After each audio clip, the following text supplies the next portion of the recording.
Assalamualaikum warahmatullahi wabarakatuh.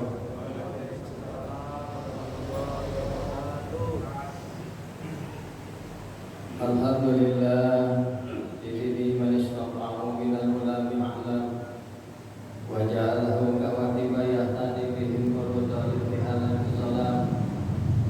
Asyhadu an la ilaha illallah wahdahu la syarika lahu malam wa asyhadu anna Muhammadan abduhu wa rasuluhu sallallahu alaihi wasallam. Assalatu wassalamu ala sayyidina Muhammadin wa ala alihi wa sahbihi sadatil kiram amma ba'du. Allah ta'ala wa fa'asdaqal qa'ilin. A'udzu billahi syamil alim minasy syaithanir rajim. Bismillahirrahmanirrahim. Wa ragiba an rajulin fa qala Ramadan wa tamma Ramadan qabla ayyukallah. Bapak Ibu saudara yang dimuliakan Allah Subhanahu wa taala, alhamdulillah kita telah memasuki sebuah akhir Ramadan. Kalau saya perhatikan dari pertengahan Ramadan, bapak-bapaknya banyak yang nunduk karena sedih ditinggalin Ramadan atau nunduk mikirin yang lain menjelang Lebaran. Kayaknya kalau sedih tinggal Ramadan agak jauh. Kebanyakan mikirin Lebaran nanti ada kue apa enggak, dapat THR apa enggak. Ya berarti begitu. Kayak seperti ditekan ibu-ibunya, ya Allah, belum ada persiapan untuk Lebaran. Makanya pada nunduk. Ini saya perhati dari pertengahan Ramadan. Apalagi kalau ada yang tidur sampai dalam dulu. Itu ada dua, maka saya perkiraan saya ada dua. Itu tadi sedih sebentar lagi Ramadan akan pergi. Yang kedua tekanan dari istri. Lebaran ini ada kue apa enggak, beli baju apa enggak, bisa pulang kampung apa enggak. Di otaknya di bapak-bapak lagi putar gitu. Udah di akhir-akhir Ramadan. Tapi mudah-mudahan untuknya, karena sebentar lagi Ramadan akan meninggalkan kita. Amin Allahumma amin. Mudah-mudahan saya doakan semoga kita semua diberi kesehatan dari Allah Subhanahu wa taala. Dimudahkan rezekinya oleh Allah sehingga bisa melaksanakan Lebaran dengan kecukupan, dan mudah-mudahan iman kita bertambah di hadapan Allah Subhanahu wa taala. Amin Allahumma. Bapak Ibu saudara yang dimuliakan Allah Subhanahu wa taala, ada lagi yang tidak luput dari pandangan saya, Pak. Saya nggak tahu paling nggak kelihatan. Ketika kita selesai sholat Isya, ini banyak di antara kita yang tidak melaksanakan sholat ba'diyah Isya. Tapi ketika masuk taraweh, semuanya sholat taraweh. Kalau kita hitung kadar kemuliaan sholat taraweh dan ba'diyah Isya, maka yang lebih utama adalah ba'diyah Isya. Jadi jangan dibalik. Kerjakan ba'diyah Isya, baru kita mengerjakan taraweh. Jangan ba'diyah tidak dikerjakan. Tingkat derajatnya itu lebih tinggi pada ba'diyah Isya daripada sholat tarawih. Maka hukumannya apa? Wa atiullah wa atur rasul, taat kepada Allah, taat kepada Rasul. Maka ketika kita taat kepada Rasul, taat kepada sunnah-sunnah Rasulullah sallallahu alaihi wasallam. Ayat ini tidak bisa dipisahkan. Ketika kita mengerjakan sholat fardu wajib Isya, sholat bahagia isya tidak dikerjakan, maka kita tidak taat kepada Rasulullah Shallallahu Alaihi Wasallam, maka sholat wajib isinya tidak akan diterima oleh Allah Subhanahu wa Ta'ala. Jadi kita ngaji sebentar ya Pak ya. Artinya untuk pembelajaran. Karena saya perhatikan, kayaknya berat untuk mengerjakan sholat ba'da isya. Bahkan di dalam keterangan ini akhir-akhir Ramadan, kalau kita ingin meraih Lailatul Qadar, kerjakan ba'da isya 4 rakaat, itu pahalanya sama dengan mencapai Lailatul Qadar.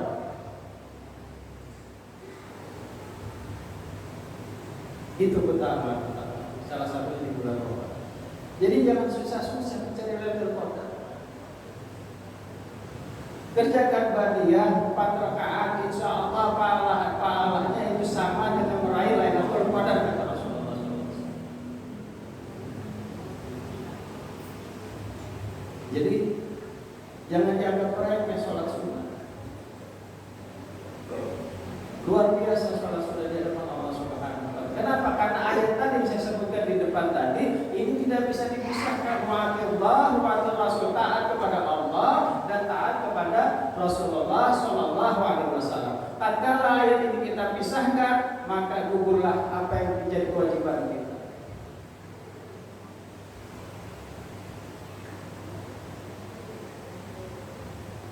Lalu yang kedua, jangan sampai ibadah kita sia-sia di hadapan Allah Subhanahu wa Ta'ala. Di depan ini ada meja zakat fitrah.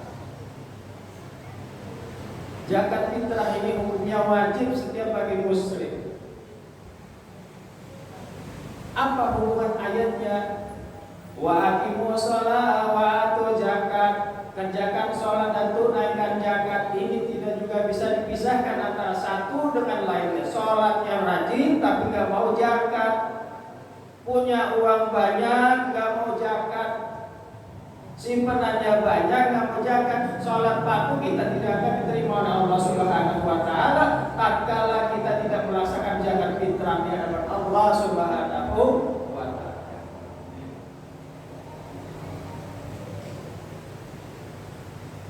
Jadi harus zakat. Kalau sholat kita mau diterima oleh Allah Subhanahu wa Ta'ala.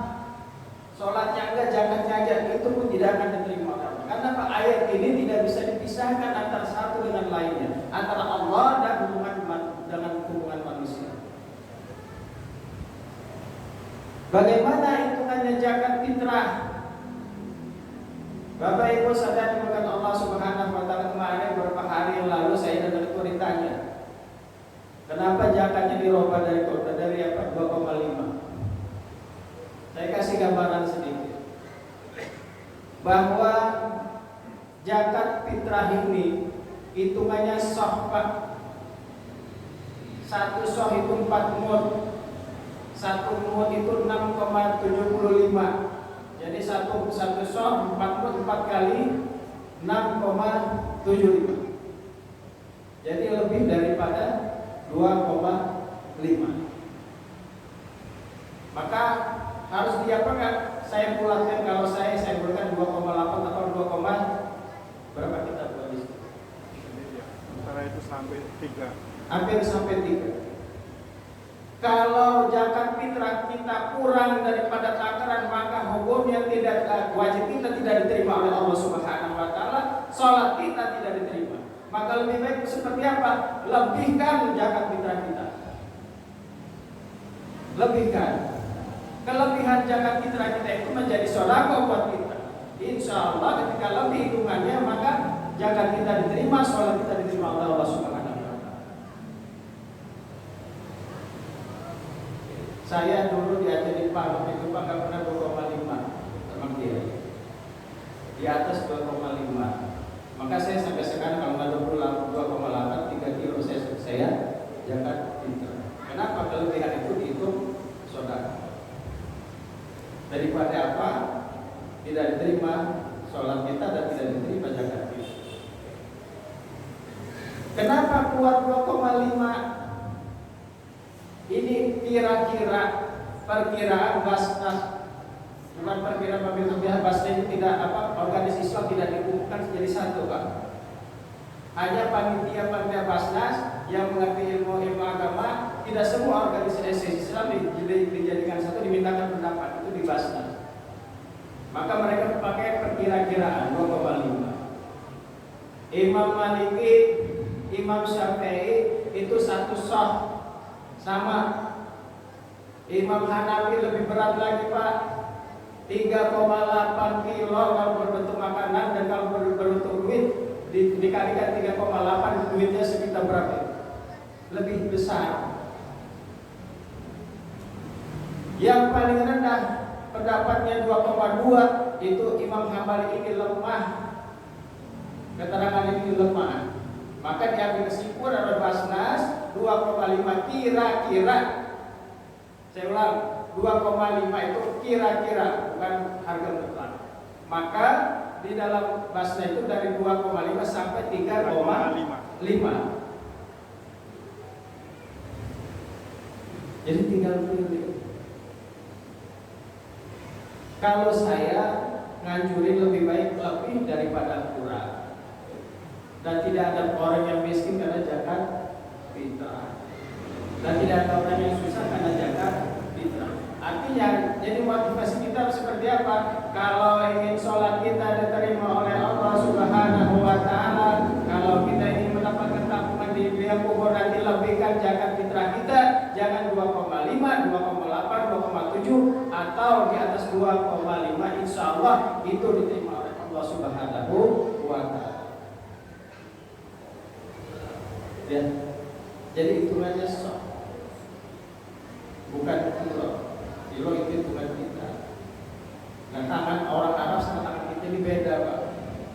Tangan orang Arab itu lebih besar, lebih lebar, lebih besar. Maka hitungannya nggak ketemu 2,5. Maka di dalam keterangan di Basnas itu kira-kira diperkirakan.